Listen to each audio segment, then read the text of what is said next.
बात करें, किसान अपने बेहतर दिन की उम्मीद में लगातार मेहनत करते हैं। सरकार उन्हें उनकी मेहनत की बेहतर कीमत देने का वादा करती है, लेकिन धरातल पर स्थिति कुछ और ही नजर आती है। जी हां, किसान बड़े अरमान से अपनी फसल लेकर सरकारी क्रय केंद्र पहुंचते हैं, लेकिन वहां पहुंचते ही उनके अरमानों पर पानी फिर जाता है, क्योंकि क्रय केंद्रों में जगह नहीं होने का हवाला दिया जाता है। अब ये वास्तविकता है या कोई साजिश, इसकी जांच जरूर होनी चाहिए, क्योंकि कमोबेश हर पैक्स केंद्र की यही कहानी है।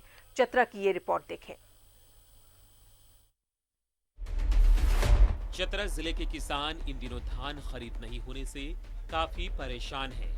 जिले में एफसीआई के माध्यम से धान की खरीद हो रही है, लेकिन एफसीआई अधिकारियों की माने तो एक ओर जहां बोरियों का अभाव है, वहीं दूसरी ओर मिलें भी समय पर धान का उठाव नहीं करती, जिससे ये परेशानी हो रही है। जिले में फिलहाल 12 क्रय केंद्र धान खरीदारी कर रहे हैं। वहीं चतरा विधायक और श्रम नियोजन मंत्री सत्यानंद भोक्ता का कहना है कि जरूरत पड़ने पर क्रय केंद्र बढ़ाए जाएंगे।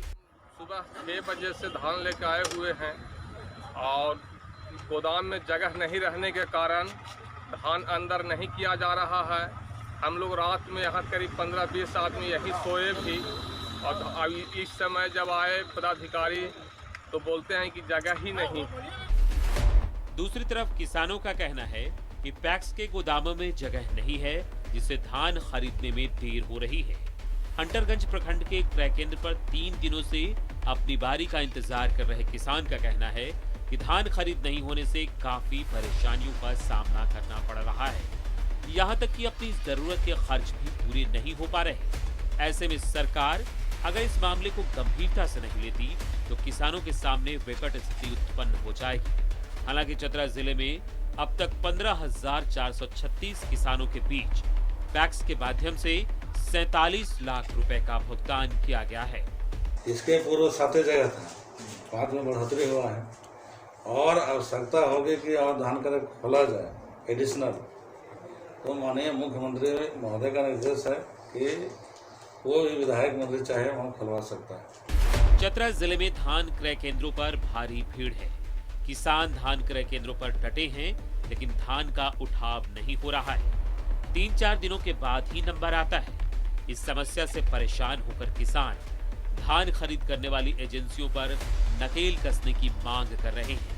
ऐसे में सरकार को ठोस पहल करने की जरूरत है, ताकि मेहनत से उपजाई गई फसल को किसान बिचौलियों के हाथ बेचने को विवश न हो। न्यूज़ 11 भारत के लिए चतरा से संजय की रिपोर्ट।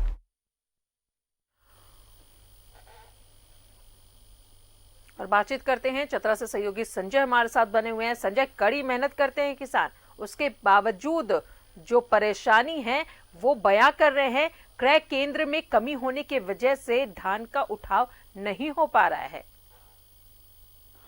आशा, मैं बता दूं कि किसान का स्थिति जो है काफी दयनीय हो गया है और किसान बहुत कड़ी मेहनत के बाद जो है वो धान की फसल अच्छे फसल उपजाई थी, लेकिन जो सरकार के द्वारा उन्हें कहा गया था कि जो भी एफसीआई के द्वारा यहाँ धान लिया जाएगा और अच्छा रकम भी मिलेगा, उसी लालच में किसान जो है वो बिचौलियों के हाथ में नहीं दे करके वो सरकारी जो एफसीआई के जो गोदाम है वहाँ गए हैं और वहाँ जाने के बाद जो है किसान को स्थिति काफी तनावपूर्ण हो रहा है, क्योंकि अपने धान लेकर के वहाँ तक पहुँचे हैं और जो है वहाँ धान जो वहाँ एफसीआई के जो कर्मचारी लोग वो धान नहीं ले रहे हैं, जिसके चलते जो किसान रात दिन उन्हें सोना है, खाना है, पीना, रहना है, घर परिवार छोड़ करके। लेकिन वहाँ लोग कह रहे हैं कि जिस तरह से गोदाम है, गोदाम पूरी तरह से भरा हुआ है और बोरा की भी व्यवस्था नहीं है। ये एक मामला हंटरगंज का ही नहीं बल्कि ये मामला पूरा चतरा जिला में है। इसको लेकर के हमने जब यहाँ का मंत्री सत्यानंद भोक्ता जी से बात किया तो उन्होंने बोला कि इस तरह का स्थिति हम चतरा डीसी से बात करेंगे और जो इसका निदान निकलेगा उसको जल्द से जल्द पूरा करेंगे। चलिए, तो आश्वासन जरूर दिया गया है। अब देखना ये है कि ये आश्वासन कितना काम करती है और जो किसान है उनकी परेशानी कम होती है या नहीं। बहुत बहुत शुक्रिया संजय तमाम जानकारियों के लिए। तो आखिर बिचौलियों को ये अनाज बेचने को मजबूर हो रहे हैं, क्योंकि क्रय केंद्र की कमी होने की वजह से इनके धान का उठाव नहीं हो रहा है।